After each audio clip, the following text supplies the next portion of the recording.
We don't want to cause the fire of the buildings. In the moments when the rush of fire out of control cannot be stopped, we asked for understanding patience.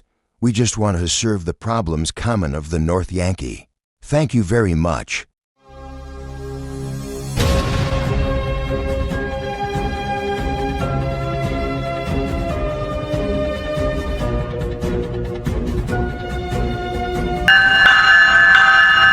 You